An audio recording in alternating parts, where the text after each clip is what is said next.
ladies and gentlemen, we have a very insightful session that is presented by Malayalam Manorama in association with TV9. It's on trust or bust.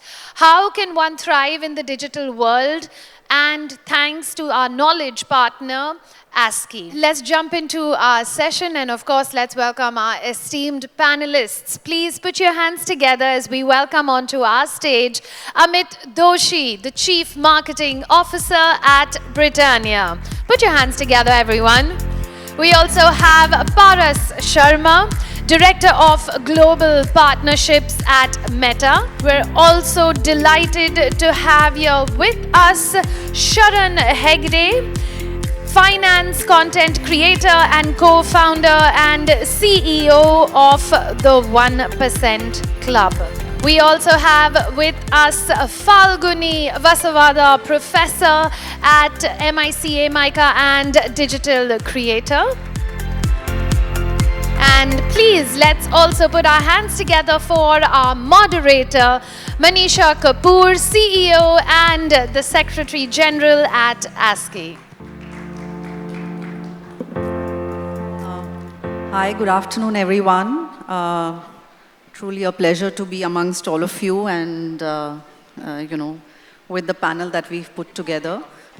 I think the topic, trust or bust, I think is really the reality for anyone who has presence on the online space, whether you're a content creator or a brand operating there.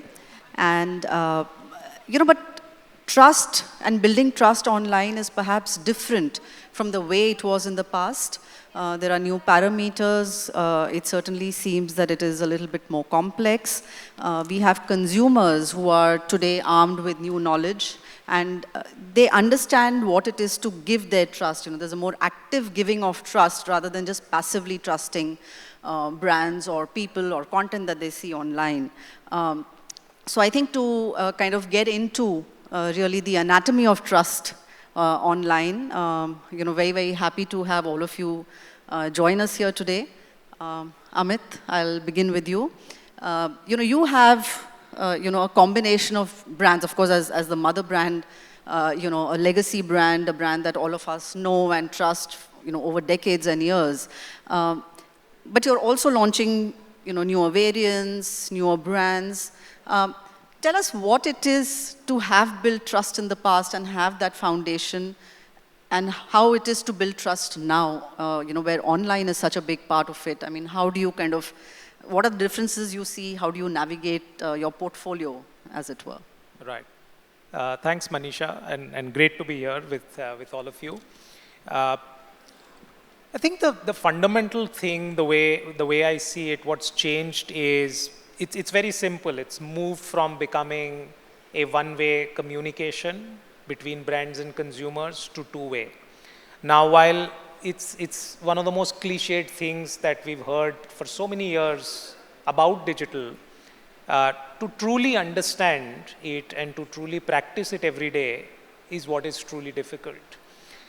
So what I think, the first thing, what it really means is that if there is trust that's garnered over so many years, it's a responsibility. And it's important that with today's consumers and in today's environment, one doesn't take that for granted. So every day is a fresh day. And to make sure that you're delivering the same, and trust has, let's say for a company like Britannia, it's happened because we've been able to deliver the same quality of products, the same experience for years, one after another. And for us, every such moment is still as important today. The difference today is that there is, of course, a medium that consumers have to express. But I feel that's also an opportunity to build trust, because you are able to hear it straight from the consumer, from a lot of consumers, and not just in words, but with its complete emotion. And then it's really up to you how you respond to it as a brand. And that's what we believe in. We believe that every day is an opportunity to not just keep that trust going, but to build on top of it, and to make sure that we're listening in quite closely. Now, there are going to be some things that are difficult to respond to, some which are difficult to act upon, but hey, that's what the consumer is feeling about. Yeah, so I guess keeping your ears really open to, as you're saying, what the consumers are saying, and not just saying, but emotionally kind of conveying to you. The way I see it, Manisha, is it's an opportunity. Consumers were always saying things about you, whether if the brand was delivering a great experience, they were telling their friends and family. If the brands weren't delivering a good experience, they were still telling the friends and family. It's just that now it's an opportunity for companies to hear it directly, to be in that living room when they're being spoken about. Yeah, I think that's a very evocative way, I think, of putting it. We get that. Sharan, for you. Financial or finance content creators, finfluencers as they're popularly called, I think have a really important role, in society today in terms of demystifying, complex financial topics, decoding them for consumers, and sharing that advice in a way that is, easy for consumers to kind of get.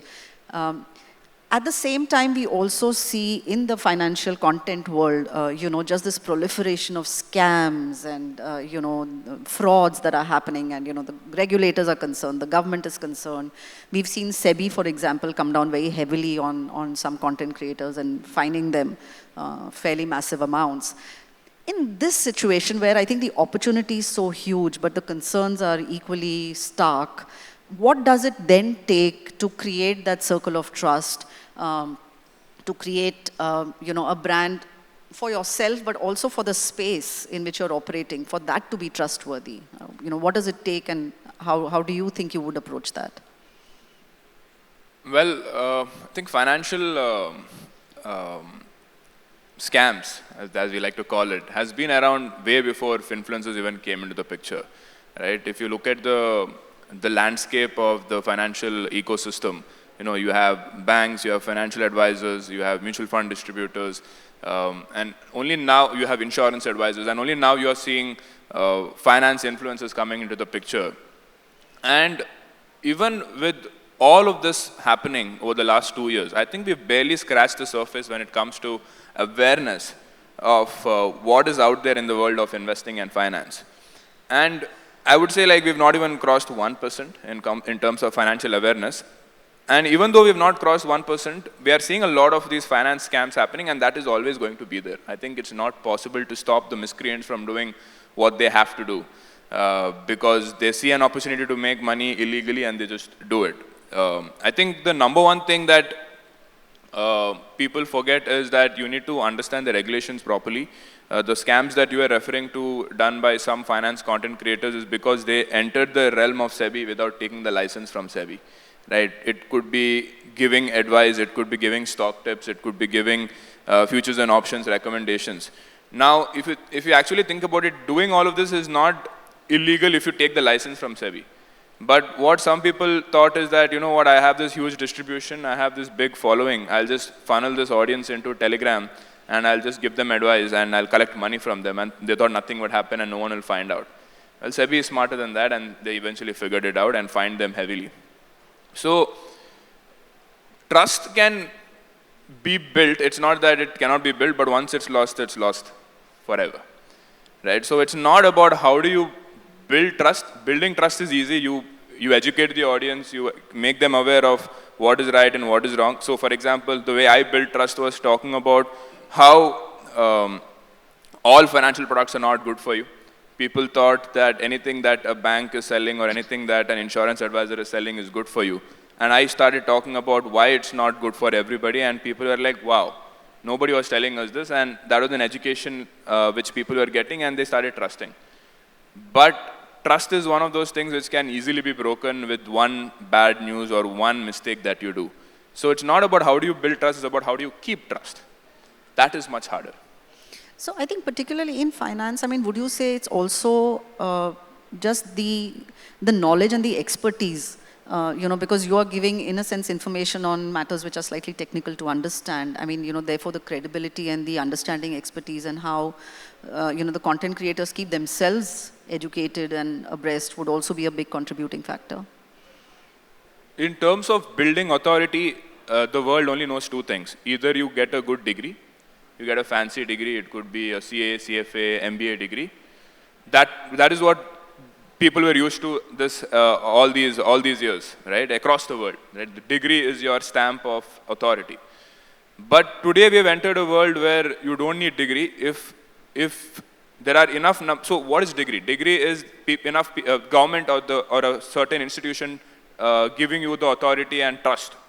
Right? The government or the authority is giving you that trust. It could be the CA Institute or the CF Institute is giving its trust to you because you qualified a certain exam. That is how the world used to work. But now in the world of content creation and in the world of digital, if you can build that trust by having a certain number of following or by educating the audience, you can still build that trust. So essentially, you don't need another third-party organization to give that trust to you. You can build that trust yourself by learning about a particular topic, educating the audience, and if enough number of people are following you, it becomes a social proof for the rest of the world that, hey, millions of people are following this guy, so I can trust this person. I don't need another third-party organization again telling that this person can be trusted. So I think that is what the world has come to today. Fair enough, fair enough. Falguni, I want to first ask how many people here are from MICA or, have been through MICA, and I'm sure there are many here. So Falguni, question for you, really, take us through your journey of, being on social media and, social media presence, because, you are an academic. You are a really original content creator. We all enjoy the stuff that you do and talk to us about. Tell us a little bit about your journey and, Sure. where you've kind of arrived at. I know that there are areas that you are very passionate about, that you speak to. So just Sure. take us a little bit through this. Sure. So being in academics since 25 years, I always had forums and platforms to talk about my academic areas of expertise with my students in conferences, through the research that we do, training programs that we give from MICA. But I think alongside, there were areas of passion, which I was growing alongside as a human being. I was evolving in my own space. Areas like gender, inclusivity, equity and equality, feminism, body positivity and fashion, women empowerment. And there I understood that the evolution itself is so empowering that if I find a platform to voice this evolution and relate with my audiences, it would bring in a lot of difference to the mindset of all people who will follow me. And for that, I think the potential was in social media. And as social media was growing in our country alongside, there was an opportunity spotted for personal branding, right? Where you grow beyond your employer brand, or you go beyond your, your areas of, your PhD is in this, your master's is in this, you grow beyond that. And I think that's where my content creation journey started. Now, how has it been so consistent over the last 10 years, if you tell me? Firstly, these are my areas of passion. I live these areas, okay? It's something which I love to do. And the content creation process, I think, is when you love to do something, it comes naturally to you. People start resonating with your content, and that becomes your motivation to create more content, because then you have questions from them, you understand their struggles, you understand their life view, and suddenly you realize that the world is much more than your 5-kilometer radius of your personal, social, and professional life that you're in. So in turn, it also becomes a very learning-driven process for your own self, and a very important way to personally brand yourself. Yeah. No, thanks. I think that's a fascinating journey, and I think it needs both passion, but perhaps also a lot of discipline, in social media. So Paras, I think coming to you, I think, what Falguni spoke of is really the opportunity, I think, that social media, of course, affords, not just to brands, but to ideologies, to, information sharing. At the same time, we've, of course, seen that social media can also be, misused. It's basically, in a sense, an agnostic medium. But we know that platforms are also doing a lot of things to keep it safe and to keep it, safe for people who are creating content there, and also for people who are visiting social media for content. So tell us a few initiatives or, things that you think all of us should know about how the online space can be made trustworthy. How can it be a trustworthy space? Thanks, Manisha. I think if I were to look at it, let me break it down in two parts. The first, I know Sharan mentioned and Falguni also talked about the social media and the larger digital media platform, right? And its impact, right? I think one of the significant things that digital platforms or like family of apps have done is that how it has almost destroyed the large entry barriers for how people could create, could distribute, could market, could afford the reach, right? And we see it across all stratas of societies, across this thing, right? Let me give you a few examples to first bring the color of that, right? I don't know how many of you have heard this creator called Neil Ranawat. He comes from Teliamura in Tripura, right, from a village. And they started expressing themselves through fashion by using leaves and fruits and vegetables, to the extent now they walk on the biggest fashion ramps of the biggest fashion designers. Other extreme, you have a creator called Dipender Singh from Nanpur in Madhya Pradesh. Great voice talent, now is being used by Bollywood, movies industries, and an artist for promotion and other thing. There's a creator called Vaishnavi Raigar, started doing a DIY fashion during the time of COVID. Now she owns her own brand.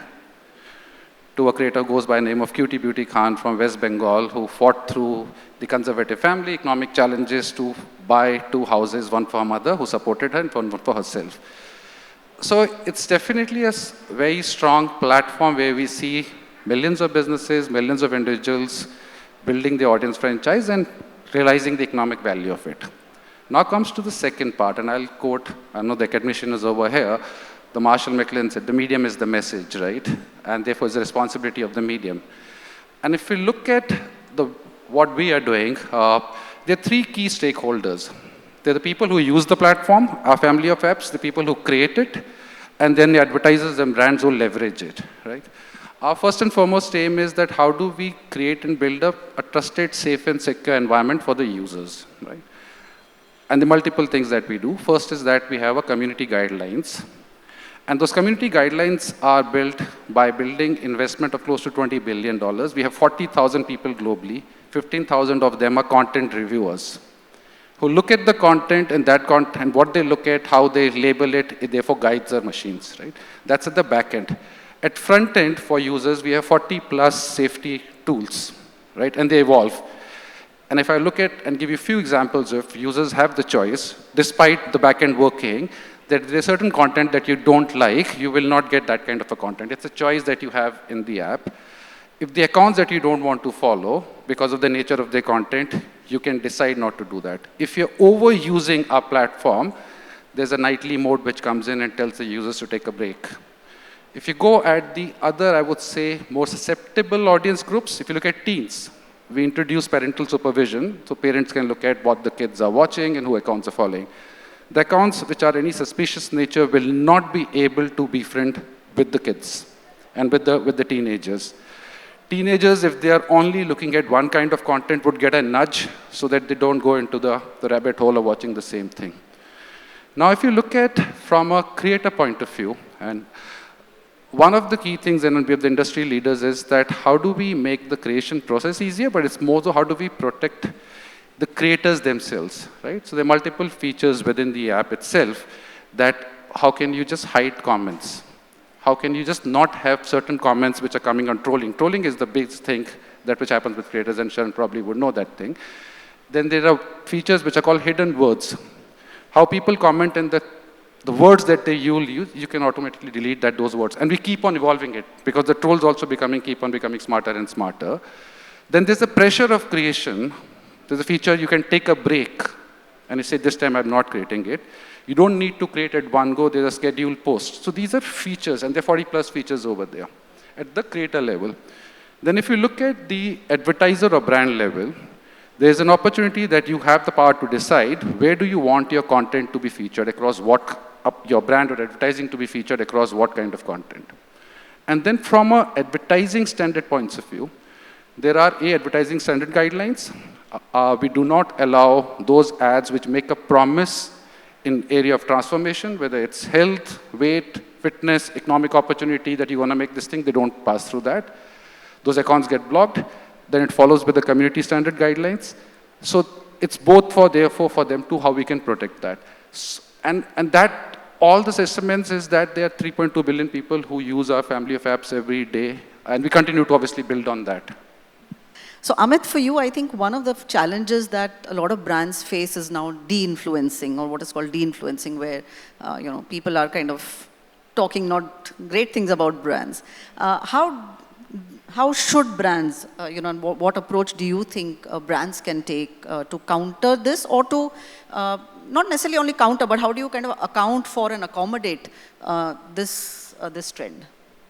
Yeah, I mean, that's a hot topic. I just look at de-influencing a bit differently. We spell it as DE influencing. I like to spell it as DI influencing, which is different influencing. You are not always going to get people who are always going to promote you. I mean, if you go back to the basic measurement of customer satisfaction, there's the net promoter score, where you have promoters and you have detractors. And then you have people who are in the middle, right? And then you net that off. And the real world and social media is much like that. I feel that the different opinions matter, and it's important and it's good that they find a forum to express themselves, because what then happens is a different view comes out, and then consumers, as a result of that, actually become more aware. They're able to see both sets of facts, a set of facts that the brand is presenting and a set of facts that the content creator is presenting. And then the consumer, by the way, the Indian consumer is extremely intelligent, is extremely smart, and she's able to figure out what's the difference between what the brand is saying and what the content creator is saying, and she then makes a decision for herself, depending on where does she find the role of the brand for herself and for her family. So that's one perspective. The second perspective that's important to keep in mind is that as companies and brands, we've got to be we are accountable to our stakeholders. And our stakeholders are our customers, our channel partners, our suppliers, the people who provide services, our shareholders, the community at large. And as long as, and of course, the framework of law, because we're governed, all of us are governed by that. And if we're doing things that are right, and we're transparent and we're accountable to the stakeholders that matter, that's what I would say the companies and brands should focus on. And we must treat this voice, which is a slightly different voice, as a learning opportunity where it applies. That's how I'd see it, Manisha. Great. Falguni, I'll come to you. I think in today's day and age, where the notion of trust itself seems to have taken some blows, so whether it's things like deep fakes, whether it is, all the kind of misinformation out there. I think as an academician and as a practitioner, what are some of the things that you feel, content creators and brands could do to kind of, keep their trust and build their trust in advertising? Sure. So whether it is content creators for personal branding or whether you're working for brands in the social media space, I think it's very important to understand the legacy of your brand, where you come from, your purpose of being in this world, and that gives you an idea about which are those 2 to 3 key areas of expertise that you can bring authenticity to. Because being authentic, being credible is very important, especially in today's age where there is information on all fronts available at fingertips. So your 2 to 3 key areas of expertise becomes your guiding force for your content creation as well as your conversation spaces on social media. So whether it is your own content that you create or curate content from other sources, or the networking that you want to do through conversations, everything is guided by this overall persona of these 2 to 3 key areas of expertise. So say for example, I may love cooking, but cooking is a key area of expertise for Kabita's Kitchen, right, with millions of followers on her platform. But for me, what are my 2 to 3 key areas of expertise? I need to be very guarded about that, because then only I can drive authenticity and genuineness in the content that I create, in the questions that I answer, in the conversations that I bring on table. And I think that will make people relate to me more rather than doing some fake activity on content creation or borrowing, being a jack of all trades. That is not the way to go about. And I believe trust is a long-term component. It doesn't get built with one reel a day. So say for example, for my audiences, I talk about empowering yourself on an everyday basis by taking baby steps. And I also give those baby steps, which are very doable. Like say for example, for homemakers, taking me time for yourself, or being absent from the kitchen for once a week, or for example, going on a solo trip to empower yourself. So you build up this authenticity only when you've lived with it, it's your domain expertise, you have yourself experienced it, and you bring some credibility to the whole conversation on the table. Yeah, and I think that's possibly, to me, also the big difference between content creators and celebrities, right? I mean, where you then have a very strong locus of expertise that you build. Thank you all very much. We've kind of run out of time, and I'm sure we'll chat a little bit more later. But thank you everyone for listening, and thank you, Amit, Paras, Sharan, and Falguni for being here. Thank you for having us. Thank you.